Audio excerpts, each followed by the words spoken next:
so. For thousands of years, humans have been omnivores, meaning eating both plants and animals as their primary food source. Then being a vegetarian was not by choice, but by scarcity and ability to hunt or raise animals. However, currently 7.3 million Americans claim to be vegetarians, according to a survey done by Harris Interactive Service Group on behalf of Vegetarian Times. As you all know, vegetarians do not eat meat, poultry, fish, and other seafoods. Vegetarians eat beans, grains, and fruit and vegetables. In the U.S., vegetarianism became a trend starting from 1970s, with influential publications such as Vegetarian Times, Guide for a Small Planet, Animal Liberation, and many others. These had a great influence in persuading many readers to reconsider their casual acceptance of meat eating and the abuse of animals. However, there are just as many people who would go argue against the practice of vegetarianism. Here I am today going to talk about how vegetarian lifestyle has negative impact on humans' well-being. Because vegetarians have risk of being malnutrient that can cause illness, vegetarianism is not the solution for animal cruelty and the environmental problems, and lastly, it affects negatively on everyday life. The biggest concern that the vegetarian diet is that it excludes many essential nutrients to stay healthy. Vegetarians have risk of malnutrition of protein, iron, calcium, and vitamins, and many more. Vegetarians consume the bulk of their calories from other sources other than meat, so they end up eating a larger portion of soy, wheat, and other grain-based products. This results in high carbs, which could lead to high insulin levels, weight gain, and diabetes. For example, meat, fish, eggs, and milk have vitamin B12, which is not replaceable by any of the supplements, and it's maintaining nerve cells in the body. Because vegetarians do not consume enough of natural B12, a serious deficit of vitamin could happen. The research of Dr. Joseph Marcola, who is both physician and the director of the Optical Wellness Center in Chicago, had found a link between vitamin B12 and blindness. A French patient who was vegan for 13 years went blind due to the lack of B12 without any other causes. Young adults have taken vegetarianism as their extreme weight loss solution.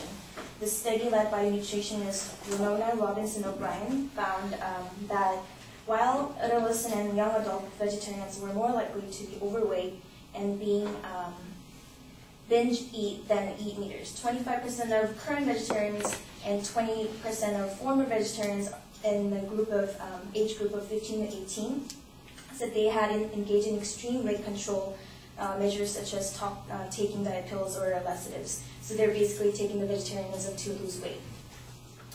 My next point is that vegetarianism fails to solve animal cruelty and environmental problems. Animal mistreatment exploits also happen in other animal byproducts such as dairy, eggs, wool, and honey. So not just the meat, poultry, and fish. For example, in order to extract honey from a hive, lots of bees get killed. Overall, agriculture field is responsible for inefficient food production and resource management. Meat-eating societies are not the only ones that are responsible for that. The Cranfield University study found that switching from local bred beef to meat substitutes imported from abroad, such as tofu and corn, would increase the amount of land cultivated, raising the risk of forests being destroyed. Also, WWF, the environmental group, says that the production methods for meat substitutes can be energy intensive and the final products tend to be highly processed. My last supporting claim is that vegetarian affects negatively on everyday life. Best-Stein wrote an article of his testimony how bad it can be to be a vegetarian. He confessed that living vegetarian life is very challenging, that can make him feel weak, unhealthy, affect daily routines, change in his outdoor eating habits, and make him feel differently against people who eat meat.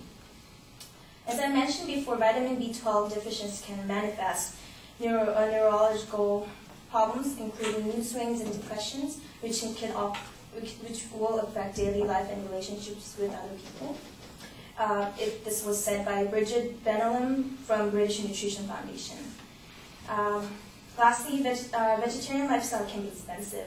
The LA Times Food read an article from vegetarian woman Linda Whitmore complained that although meat takes more money and energy to produce, the veggie combo she orders at a local Mexican restaurant costs as much as the carnita platter. So I'd like to conclude that the points I addressed above support my claim that vegetarian lifestyle has negative impact on human well-being because they have high risk of being malnutrient, and vegetarianism is not the solution for animal cruelty and environmental problems, and lastly, affects negatively on everyday life.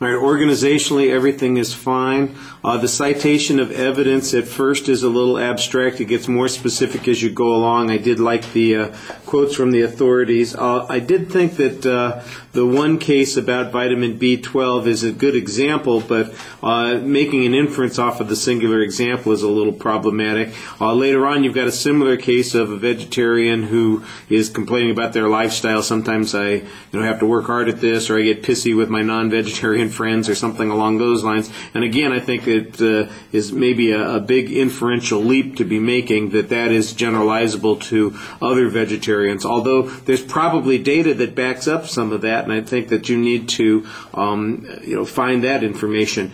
You have some interesting secondary claims about the impact on the environment. I thought that was fine. The argument about the animal cruelty issue mostly sounds like it's a value-based argument, and it's made very temporarily, and it sounds very limited in scope. I mean, your example about the bees, I'm not sure, that's another one of those things where I think I would say honey picking, but cherry picking is the appropriate word here. Cherry picking your examples on that. So I like that some of the information you came up with. I like the point of view that you're expressing, and the way you've expressed it, I think your evidence needs to be a little bit stronger on those points. All right. Thank you.